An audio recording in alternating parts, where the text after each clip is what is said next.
Zee 24 तास एक पाऊल पुढे। राज्यात दहशतवादी कारवाया वाढतायत। अशा परिस्थितीत पोलिसांचं मनोधैर्य वाढावं यासाठी प्रयत्न करण्याची गरज आहे। मात्र मनोधैर्य वाढण्याऐवजी त्यांचं खच्चीकरण होत असल्याचं समोर येत आहे। दहशतवाद्यांसोबत प्राणपणानं लढणाऱ्या एटीएस जवानांबाबत राज्याचा गृह विभाग किती उदासीन आहे त्याचाच उहापोह करणारा हा एक खास रिपोर्ट। 26 मार्च 2012 औरंगाबादच्या रोजाबाग परिसरात एटीएसनं सिमीचा वॉन्टेड दहशतवादी अब्रार खानला पकडण्यासाठी सापळा रचला होता। यावेळी अब्रारला ताब्यात घेताना त्याच्यासोबत असलेला दहशतवादी खलील खिलजीनं गोळीबार सुरू केला। त्यावेळी जीवाची पर्वा न करता औरंगाबाद एटीएसचे जमादार आरिफ शेख यांनी उपचार सुरू होते।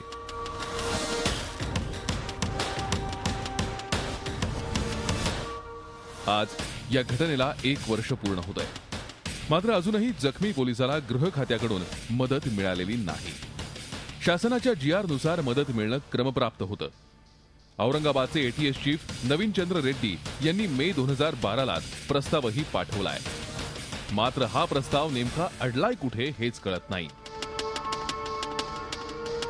हा प्रस्ताव पाठवलेला स्वतः आमच्या साहेबांनी पाठवलेला आहे आणि वेळोवेळी साहेब त्याची प्रत वरती पाठवत असतात आणि आमचे एडीजी साहेबांनी स्वतः याच्यामध्ये दखल घेतली होती, स्वतः बोलले पण होते वरती, पण अजूनपर्यंत काय मंत्रालयातून काय आलेलं नाही। या प्रकरणाची माहिती घेताना गृह विभागाकडून पोलिसांचं खच्चीकरण करण्याचा आणखी एक धक्कादायक प्रकार उघडकीस आलाय।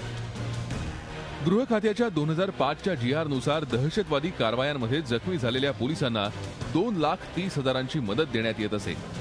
मात्र 2009 मध्ये या जीआर मध्ये बदल करण्यात आला आणि आता जखमी झालेल्या पोलिसांना केवळ 1 लाखाची मदत करण्यात येते।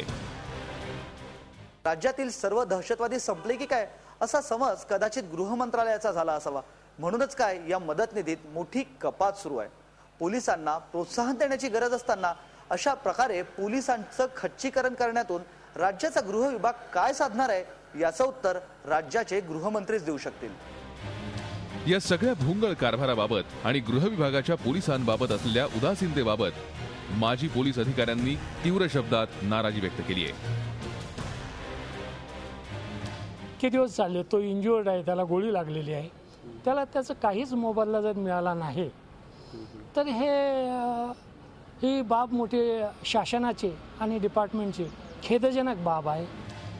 त्यामुळे आता तरी राज्याचा गृह विभाग जागा होईल का आणि आरिफ शेख यांना मदत मिळेल का हा प्रश्न आहे। झी 24 ताससाठी विशाल करोळे, औरंगाबाद। झी 24 तास एक पाऊल पुढे।